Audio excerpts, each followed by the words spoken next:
24-এর অভ্যুত্থানের যারা নেতৃত্ব দিয়েছে তার মধ্যে অন্যতম দায়িত্ব পালন করেছে বাংলাদেশ ইসলামী ছাত্র শিবির। কিন্তু এক দল এই স্বাধীনতার অভ্যুত্থানের পর থেকে তারা বললেন যে শিবির হলো গুপ্ত সংগঠন। শিবির কি সংগঠন? গুপ্ত সংগঠন। কিন্তু গতকালকে তারা যখন ঢাকা বিশ্ববিদ্যালয়ের হলগুলোর কমিটি প্রকাশ করলো, দেখা গেল তাদের অধিকাংশ ওই ছাত্রলীগের সন্ত্রাসীরা। কথা কন না?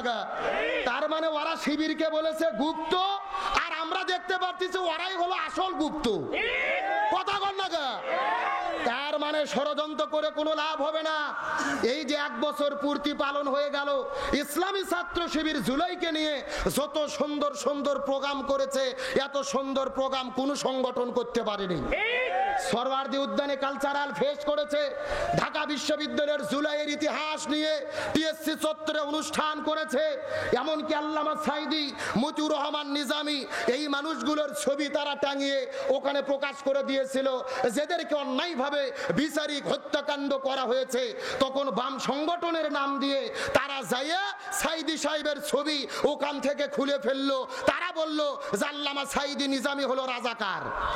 এখন আমরা বলতে চাই, হাসিনার আদালতে রায় দিয়ে যদি সাইদি নিজামী রাজাকার হয়, ওই আদালতের রায়ই তো বেগম খালেদা জিয়া ইয়েতিমের মাল আত্মসাৎকারী।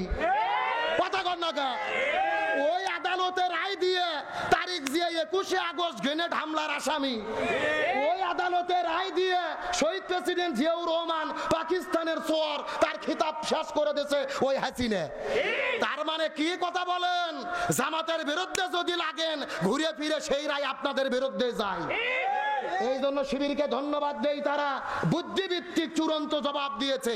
সাইদি সাহেবের ছবি খুলে ফেলেছে, ওই জায়গায় পরের দিন খালেদা জিয়ার ছবি লাগিয়ে দিয়ে খালেদা জিয়া সাইদির পক্ষে যেই কথা বলেছিল ওখানে লিখে দিয়েছে। সুবহানাল্লাহ কোন। তারপরে সুখরঞ্জন বালি কি সাক্ষী দিয়েছিল সেটা লিখে রেখেছে। তারপরে এসকে সিনহা বলেছিল রায় তো আমরা দেই না, উপর থেকে ম্যাডাম যেটা যেটা বলে দেয় ওটা রায় দেয়, ওটাও লিখে দিয়েছে। ওরা চেয়েছিল সংঘর্ষ করতে, শিবির দাঁত ভাঙা জবাব দিয়েছে ঠান্ডা মাথায়। তার মানে বোঝা গেল রক্ত গরম কিন্তু মাথা ঠান্ডা। কথা কন না? আমরা তো মনে করি আল্লামা সাইদি নিজামীদের ছবি সরানো নয়, বরং বাংলাদেশের 64,000 গ্রামের ভেতরে প্রত্যেকটা বাজারে বাজারে রাস্তাঘাটে সাইদি নিজামীর ছবিগুলোকে টাঙিয়ে দেওয়া দরকার। তার কারণে আল্লামা সাইদির ছবি দেখলে মানুষ ঘৃণা করে না। এমনও মুরব্বী মানুষ আছে আল্লামা সাইদির ছবি দেখলে নিজের অজান্তেই তারা কেঁদে ফেলে। তার কারণ তার আল্লামা সাইদি অন্তরতে ভালোবাসে। তাদেরকে রাজাকার বলতেছেন, এরা রাজাকার নয়, এদের অন্যায়ভাবে হত্যা করা হয়েছিল, এটা বিন্দু মাত্র কোনো সন্দেহ নাই। আজকে ঢাকা বিশ্ববিদ্যালয় কর্তৃপক্ষ হলগুলোতে রাজনীতি নিষিদ্ধ করেছে ছাত্রদের, আর বাম সংগঠনের নাম দিয়ে ইসলামী ছাত্র শিবির পানির ফিল্টার দিয়েছিল। আপনারা জানেন ঢাকাতে ভালো পানি পাওয়া যায় না, সুন্দর পানির ফিল্টার দিয়েছে ছাত্রদের পানি খাওয়ার জন্য। বাম সংগঠনের নাম দিয়ে পানির ফিল্টার গুলো যায় ভেঙে ফেলছে। আমরা প্রশ্ন করতে চাই, দোষ করলে শিবির করছে, ঘৃণা হলে শিবিরের উপরে করো, সন্ত্রাস হলে শিবিরকে জবাব দাও। পানির ট্যাঙ্কি কি দোষ করলো? কথা কর না গা কে রে ভাই? পানিতে তুমি ট্যাঙ্কি ভাঙে মানুষের পানি খাওয়া বন্ধ করে দিলে। রাসূল বলেছেন হাদিসের ভেতরে, এই পৃথিবীর সবচেয়ে ভালো কাজ হলো একে অপরকে সালাম দেওয়া আর একে অপরকে খাওয়ানো। আজকে তোমরা যখন ভালোর জবাব ভালো দিতে পারছিস না, শক্তি দিয়ে ভেঙে দিচ্ছ। আজকে নিউজ এসেছে যারা পানির ট্যাঙ্কি ভেঙেছে এরা নিষিদ্ধ সংগঠিত সংগঠন, ওই ছাত্রলীগের সন্ত্রাসী। সুতরাং আমরা বলতে চাই, এরা বাম নাম দিয়ে, শাহবাগী নাম দিয়ে, ওই বামদের উপরে ভর করে জঙ্গি সন্ত্রাসী ছাত্রলীগ যদি মাঠে নামতে চায়, এদেরকে আবারও প্রয়োজনে দাঁত ভাঙা জবাব দিতে হবে। এখন ছাত্রলীগ আলহামদুলিল্লাহ বলেন, বুড়ো চাচা ইমানের শক্তি কি রে? ময়মিনের আব্বা আল্লাহ আল্লাহ নেক হায়াত দান করুক, বলেন আমিন। আরো জোরে বলেন আমিন। তার মানে বোঝা গেল ছাত্রলীগ যেহেতু নিষিদ্ধ আর নিজের পরিচয় দিচ্ছে না, নাম দিয়েছে বাম সংগঠন। আমরা বলতে চাই এই বাম তারা শাহবাগ কায়েম করে গণহত্যা শাপলা চত্বরে সার্টিফিকেট দিয়েছিল স্বৈরাচার হাসিনাকে 16 বছর ক্ষমতায় থাকতে দিনের ভোট রাতে করতে সহযোগিতা করেছিল। এই বামদেরকেও জবাব দিতে হবে। এখন আসেন তাহলে এতক্ষণ পর্যন্ত আলোচনা করে বুঝাইছি নেতা হিসেবে কাকে মানবো? আরো জোরে বলেন। এখন আপনাদের মনের মধ্যে প্রশ্ন, হুজুর 1400 বছর আগে রসুল চলে গেছে, এখন আমরা কার নেতৃত্ব মানবো, কেমনে মানবো? প্রশ্ন আছে না নাই? একেবারে সোজা কথা, নবীর সুন্নাত যেই নেতার মধ্যে মাথার মধ্যে নবীর সুন্নাত টুপি আছে, মুখের মধ্যে দাড়ি আছে, যেই দলের নেতা এই জমিনে কোন ব্যক্তির আদর্শ কায়েম করতে চায় না, আল্লাহর আদর্শ কায়েম করতে চায়, ওই নেতাকেই আপনার নেতা মানতে হবে। আমি কি কথা বুঝাতে পেরেছি? আসেন তাহলে গভীর মনোযোগ লক্ষ্য করুন। রসুলকে নেতা মানবো, রসুলকে নেতা মানলে আমাদের কোনো রসুলকে নেতা মানার দরকার আছে না নাই? আমার প্রিয় বন্ধুগণ, মুসলমান ভাইরা গভীর মনোযোগ লক্ষ্য করুন। শুধুমাত্র নবীকে নেতা মানলেই শান্তি হবে না, নবীর নেতৃত্ব মানার পাশাপাশি এই জমিনের মধ্যে কিসের আইন লাগবে?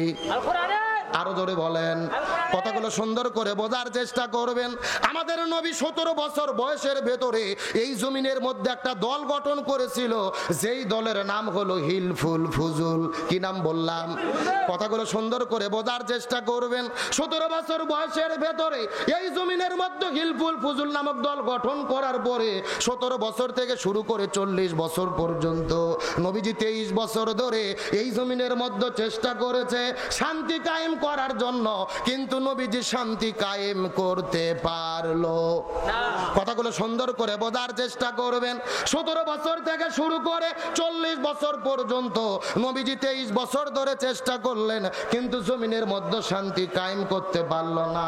কিন্তু নবীজির বয়স যখন 40 বছর হয়ে গেল, আল্লাহ নবীজির উপরে যখন কোরআন নাজিল করলেন, এই কোরআনটা যখন নবীজির উপরে কায়েম হয়ে গেল আর নবীজি কোরআনের দাওয়াত দেওয়া শুরু করলেন, 40 বছর থেকে শুরু করে 63 বছর পর্যন্ত 23 বছর ধরে নবীজি কোরআনের দাওয়াত দিয়েছে। এই জমিনের মধ্যে যখন কোরআন কায়েম হয়ে গেল, এই জমিনের মধ্যে তখন শান্তি প্রতিষ্ঠা হয়ে গেল। কথাগুলো সুন্দর করে বোঝার চেষ্টা করবেন। নবীজির জীবনটা দুই ভাগে ভাগ করার চেষ্টা করেন। 17 বছর থেকে শুরু করে 40 বছর পর্যন্ত, আবার 40 বছর থেকে শুরু করে 63 বছর পর্যন্ত নবীজি চেষ্টা করলেন আগের 23 বছরে, কিন্তু নবীজি শান্তি কায়েম করতে পারলো না। কিন্তু পরে 23 বছরে নবীজি কেন শান্তি কায়েম করতে পারলো? এর পেছনে কারণ হলো আগের 23 বছরের ভেতরে নবীজির কাছে দল ছিল, কিন্তু নবীজির দলের ভেতরে আল্লাহর কোরআনের সংবিধান ছিল না। কথা কি ক্লিয়ার? এ ভালো করে বোঝেন। আপনার আমার মতো 2 টাকার ছুটকে ফাটকে হুজুর না, এলাকার তেল তেলা গোয়ান্দার নেতা না। স্বয়ং নবী 23 বছর চেষ্টা করেছে, কিন্তু জমিনে শান্তি কায়েম করতে পারেনি।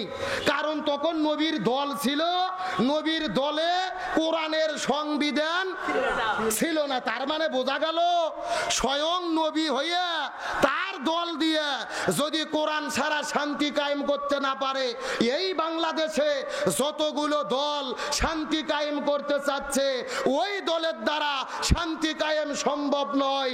যেই দল এই জমিনের ভেতরে আল্লাহর কোরআনের সংবিধান দিয়ে পরিচালিত হয় না। কথা কি ক্লিয়ার না ভেজাল আছে? কে ভাই, যেই দল নিজেরাই শান্তি কায়েম করতে পারে না, নিজেদের মধ্যে মারামারি করে দলাদলি করে একেবারে কুপকাত।